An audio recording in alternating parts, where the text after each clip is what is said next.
Eden Prairie, Min, the man in the ski cap and hoodie, was staring through a window at the new purple banner announcing the Minnesota Vikings division crown.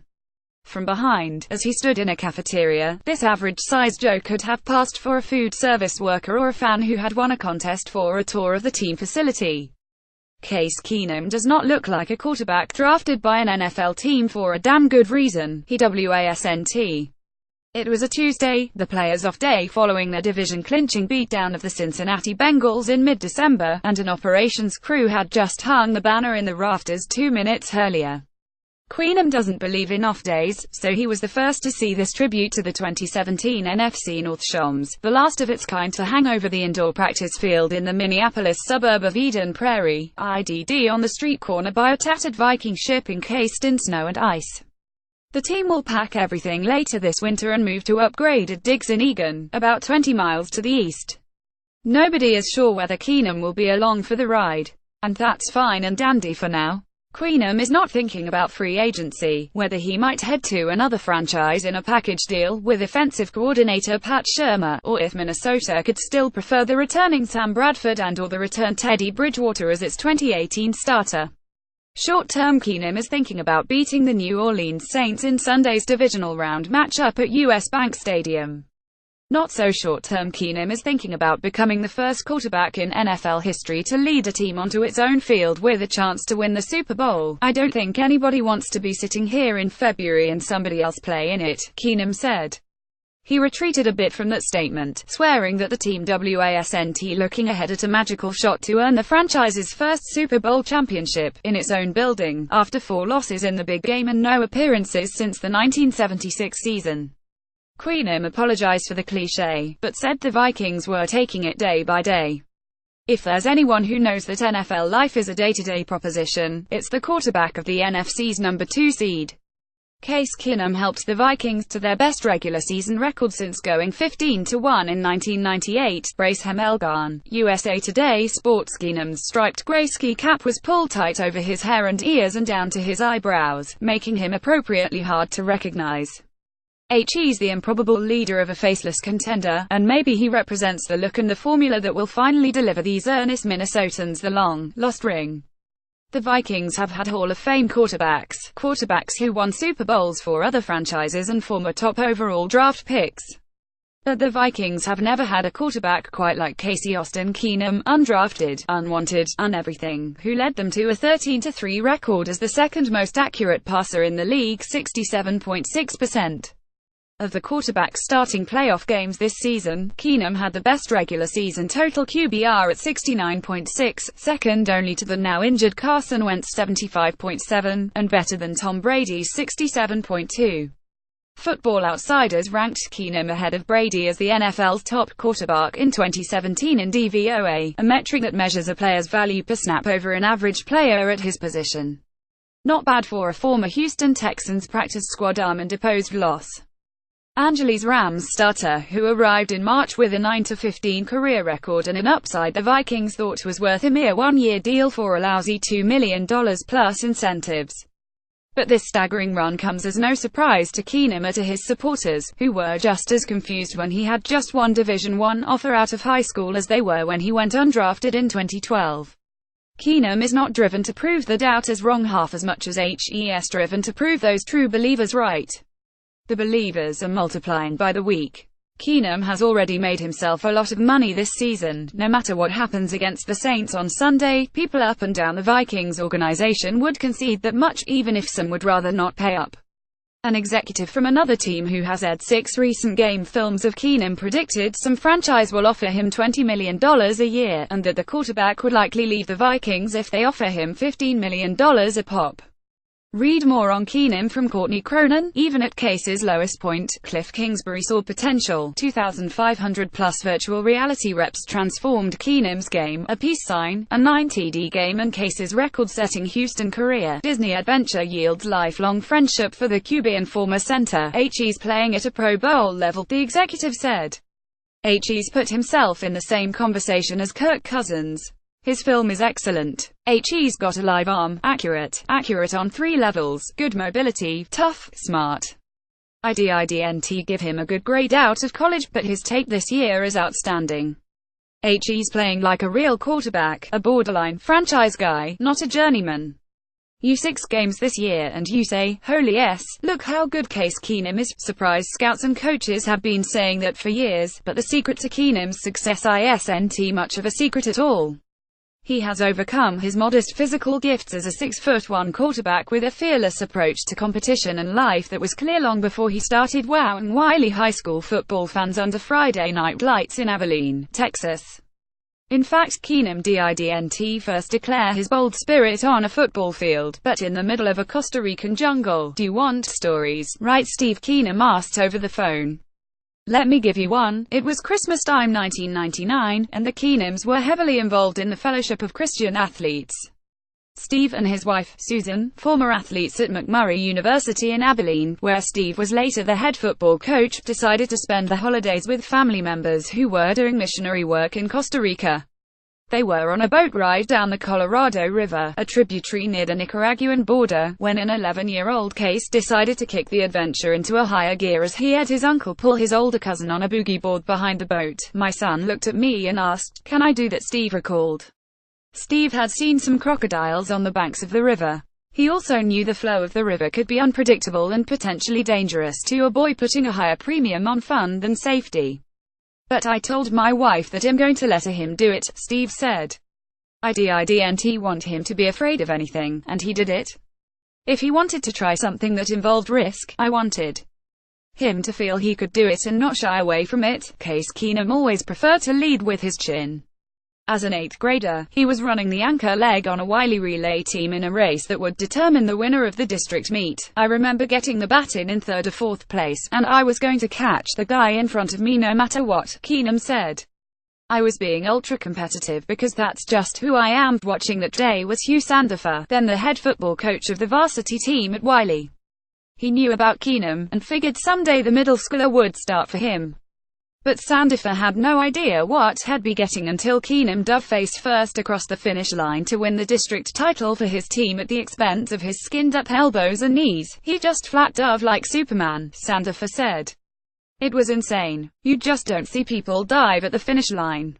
I think we knew then that he was going to be special. Football would be his game, and his right arm would be his weapon of choice. Steve had made his living coaching high school and small college ball, and he helped strengthen that right arm when he was working at McMurry, where a young Case would follow his dad from the locker room to the weight room to the field wanting to be a ball boy. Steve had a rule for his son: you can't be a ball boy until you can throw a college-size ball from the sideline to the hash mark where the officials usually stood. Case kept practicing that throw, and at age 10, his arm proved reliable enough for the job. Keenum started for Sandifer's varsity team as a sophomore and led the Bulldogs to the Class 3A Division I state title game as a junior in 2004. Down a 2 count in the 4th quarter to a favored 14-0 Cuero High School, Keenum found his tight end, Josh Archer, for the tying score, then made the signature play of his wily career. On 3rd 11 at the Cuero 48-yard line with less than a minute to play, Keenum escaped pressure and ran 39 yards to set up the game-winning field goal. If I had been able to hold my block better, he would have made it all the way in, Archer said. Wiley football had never won a state title until Keenum showed up, and hasn't won another since. Case Keenum wore purple and gold at Wiley before donning the same colors for the Vikings, courtesy Tim Nelson. Keenum lost his chance at a second championship as a senior while playing his final game in Texas Stadium, which was still home to the Dallas Cowboys. He threw for a 2 count and ran for 2 more in the quarterfinals, including a 38-yarder punctuated by a prototypical Keenum dive and, unfortunately, an injured right shoulder. Sandifer wanted to take Keenum out of the game, but the quarterback wouldn't allow it. Down 25-22 on the last possession, Keenum heaved a 50-yard pass into the end zone that was dropped. They learned after that Keenum had unloaded the pass with a separated shoulder. The big-time schools still didn't want him. Sandifer has been at Wiley 39 years, 32 as head coach, and Keenum's is a recruiting mystery the coach still can't solve. Sandifer told coaches all about Keenum's crazy numbers and relentless heart, but they couldn't get past the fact Keenum was only 6'1". They kept talking about height and arm strength, and some of them would bring up speed. Sandifer said, "My response was always, I don't know what the 40 times are of the guys chasing him, but he's always a half step ahead of them. Art Briles of the University of Houston was the only Division I coach to offer Keenum a ride. Kevin Sumlin came in after Briles left for Baylor and installed a freewheeling, no-huddling offense that made Keenum the point guard on a perpetual fast break. He loved it. He had complete control of the offense and the authority to check to whatever he wanted, whenever he wanted. He tore up his knee in what would have been his senior season, then returned on a red shirt in 2011 to throw 48 two-count passes and just 5 interceptions while clearing 5,600 yards for the second time. Houston went 12-1, beat Penn State in a bowl game and then waited for Keenum, the most prolific passer in major college history, to get drafted. He finished his career with a record 155 two-count passes and 19,217 passing yards, more than 2,000 yards better than the second-place quarterback on the FBS all-time list, Hawaii's Timmy Chang. Keenum figured some team might pick him in the middle or late rounds. He didn't arrange for a lavish party. He had the later part of the draft at a cousin's house, and wasn't terribly disappointed when his name wasn't called. Like his parents and 2 sisters, Keenum was active in the Fellowship of Christian Athletes and thought God had a plan for him. "You take a look back at some tough parts of your life," Keenum said, "just bad things that have happened. They tend to build your character and make you who you are." New Orleans 11-5 at Minnesota 13-3, Sunday, 4:40 p.m. ET. Fox. Saints, Vikings changed since Week 1. Peyton's dance moves become a hit. Vikings to face a different Kamara. How virtual reps transformed Keenum. Big question for every playoff team ranking clearest paths to Super Bowl playoffs schedule. Divisional matchups. Insider predictions through Super Bowl. The Texans coach Gary Kubiak liked Keenum, signed him and gave him a chance to make it in the league. Keenum had so much to learn about running a conventional NFL offense, getting under center and playing with an actual tight end. He got his big break in 2013 when Matt Schaub coughed up a dizzying series of pick-sixes, and Keenum responded by throwing for 7 two-counts and 822 yards without an interception in his first 3 games. Problem was, Houston failed to win any of those games. Keenum's production fell off, and before he knew it, he had lost his first 8 NFL starts. "It affected me," he said. "It didn't stop me. It beat me down physically, mentally. I wasn't used to losing, and I took a lot of that on myself. I think that's why I play quarterback. You get the ball in your hands and you make decisions every play. And to not be successful like that was really hard, really frustrating. And it took some time to learn from that." Keenum lives in a Minneapolis suburb with his wife, Kimberly, who grew up with Case in Abilene. They attended the same church, and Susan Keenum was Kimberly's 5th-grade phys ed teacher. They saw each other at track meets and FCA events, and one day in his junior year of high school, Case asked the senior, Kimberly, to get a snow cone. They've been together ever since. But the 0-8 start to Keenum's career tested what had been a charmed existence. The quarterback was bringing his workplace struggles home with him. "I was burning the candle at both ends that year," Case said. "I would go in early and I would stay late, and all I thought about was football. You can't win like that. You can't live like that. My wife is incredible and we have a great relationship, but our relationship suffered. Not between us, but just because of the stress. You're not a healthy person when you're worrying that much. So that was one of the things I learned. This game, you can put everything you can into it, but that's all you can put into it. If you try to do more, sometimes it ends up being less." Keenum was waived by the Texans, signed and waived by the Rams, and then resigned by Houston off the Rams practice squad. He claimed his first career victories against Baltimore and Jacksonville at the end of the 2014 season, then was traded back to the Rams for a 7th-round pick in 2015. He suffered a concussion against the Ravens that season that exposed the flaws of the league's protocol. When he was never removed from the field, he recovered to win 3 of his final 4 games and locked down the starting job for the franchise's first season back in Los Angeles in 2016. He knew he was keeping the position warm until Jared Goff was ready to go. And after 9 games, 4 of them victories, Jeff Fisher gave the number 1 overall pick the ball. Minnesota knew Keenum could play a little bit. He did complete a Rams record 19 consecutive passes, throwing for 321 yards and 3 two-counts in a shootout loss with Detroit's Matthew Stafford. But Minnesota had no idea Keenum would become one of the league's more valuable players after starting the season without Bridgewater, then losing Bradford in Week 2. The Vikings had no idea that the obstacles their new quarterback had to overcome, in Keenum's words, made me into a tough sob. His toughness was never more evident than on a 22-yard two-count pass to Kyle Rudolph on Thanksgiving Day. From the shotgun, Keenum saw Lions safety Miles Killebrew move up to the left side of the defense before the snap. Keenum adjusted his protection to account for the blitz, took the snap and then saw Killebrew bearing down on him with no impediment in sight. Keenum could have scrambled, folded like a tent to thrown the ball away. Instead, he stood firm and waited for Rudolph to get open on his corner route, then delivered a perfect pass over the top while Killebrew crashed into his rib cage. As Keenum fell to the turf, he smacked into a lineman to his rear. He didn't feel any pain amid the delirium of the moment. "But I was as sore as can be the next day," he said. Vikings coach Mike Zimmer didn't need to see that play to form an opinion on Keenum.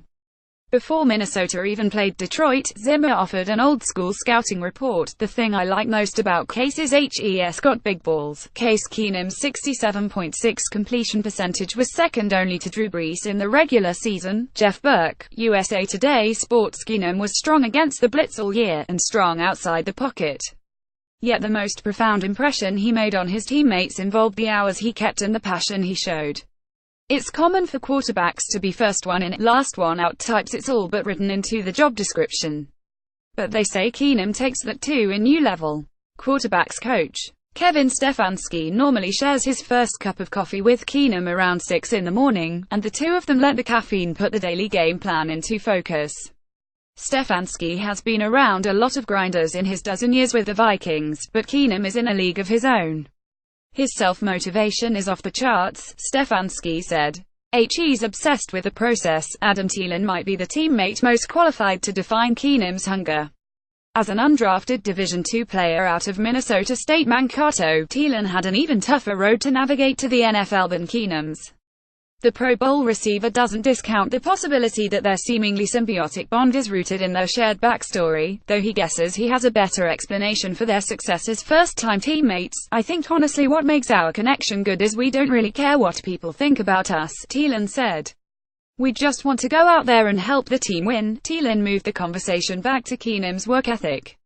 He's not just showing up at 6 a.m. just to be here. He's got a plan. He knows the defense before we play them, and he knows the game plan better than anyone I've ever been around.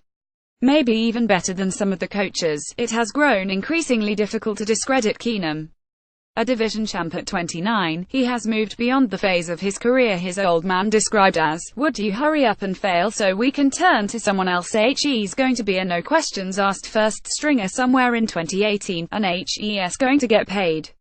The exec who thought Keenum would get $20 million a year, said he would still slightly prefer Cousins running his team, but all things being equal, he would take Keenum over Eli Manning if the New York Giants made the longtime starter available.